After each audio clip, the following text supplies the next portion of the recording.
Hello, I'm Firepug. If you guys are new, welcome to my channel. In this video, we're going to read through the Chaos Theory Collection Event patch notes. This is coming live on March 9th and runs until March 23rd. The patch notes, of course, do not. They stay forever after March 9th. Alright, so this is super long. Let's get into it right away. This is just talking about what's going to be in it. We don't need to look at that. Of course, Nintendo, Apex Legends is on the Nintendo Switch now. Nintendo Switch players will get 30 free levels of the Battle Pass, double XP for the first 2 weeks, and this Pathfinder skin.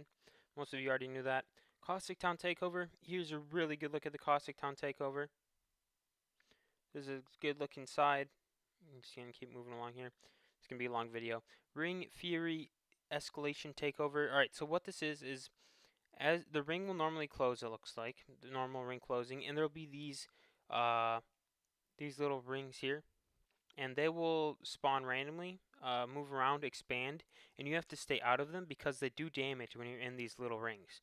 But you can go in them if you have a heat shield, which looks like this, and it'll protect you from the ring. Pretty cool stuff. They've added a survival slot. Now for this for the LTM, you'll be able to put your heat shields in here. You'll also be able to put mobile respawn beacons in there as well, I'm pretty sure. That way it doesn't take up an inventory slot and you have a separate slot for it. And I think this will also be, if you're on controller, you'll be able to hit, I think it's right on the D-pad to use this. Introducing Escalation Takeovers. Alright, so this is when the LTM is a part of the normal playlist, and you can't play normal duos or trios. You can only play duos and trios during the, with the LTM. No fill matchmaking, so if you want to solo queue in trios, you just click this box here, and you will not have, or you unclick this box, and you will not have teammates. You'll be able to play solo. This makes it easy if you just want to, like for me, if I want to go check something out in game, but I don't want to really play a whole game out, I don't have to, leave my teammates as a duo if I have to leave or something, and I just want to go check that thing out quick. Works a lot for when I go check out teasers to make videos. I can go flying right away, see it, take a clip of it, come back out. Anyways, moving on. Here's just more about no-fill matchmaking. You guys get how that works. You're just solo queuing in trios or duos. Alright, here is a look at the prize track. We got a legendary Kraber skin, legendary EVA 8. Looks like an epic Horizon skin. Some pretty cool looking gun charms, some trackers. Not sure what those are going to be yet. And we have our earnable badges as well. Here's a take a look at the skins. We got Revenant, Gibraltar. These are looking insane. Loba, I think. Pathfinder looks awesome. And here's that Mastiff skin, a Spitfire skin, and back to Revenant. Very cool. Here's a look at the Bangalore Heirloom.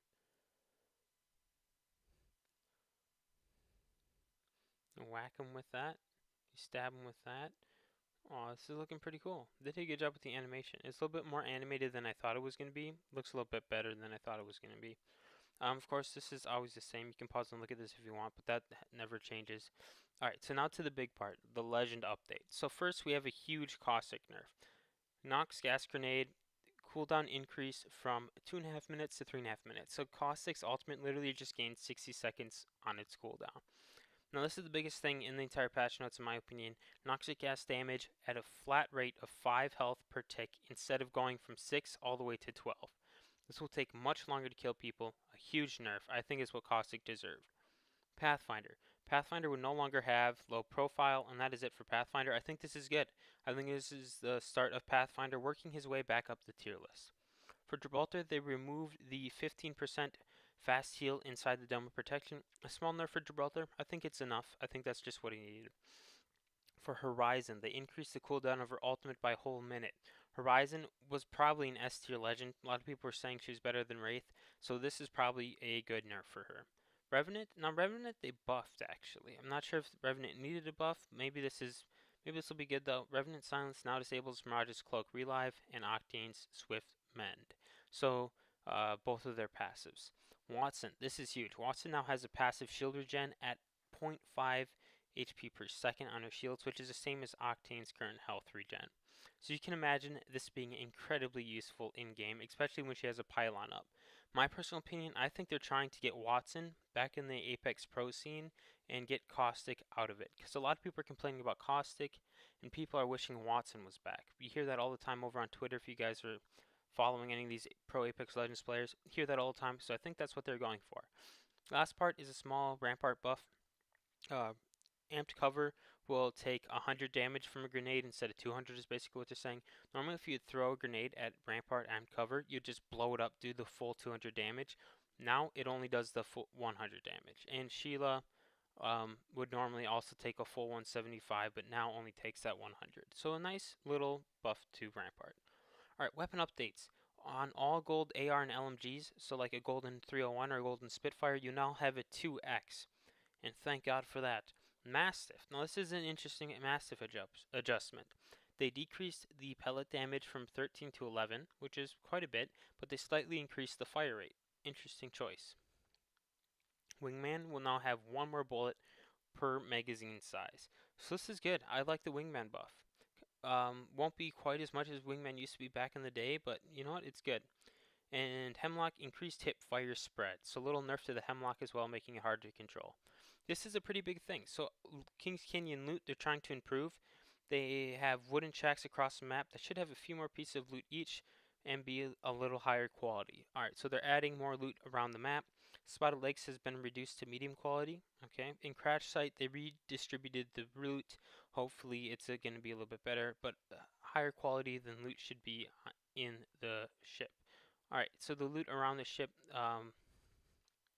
should be a little bit higher quality. Caustic treatment has more loot than water treatment, but remains higher quality.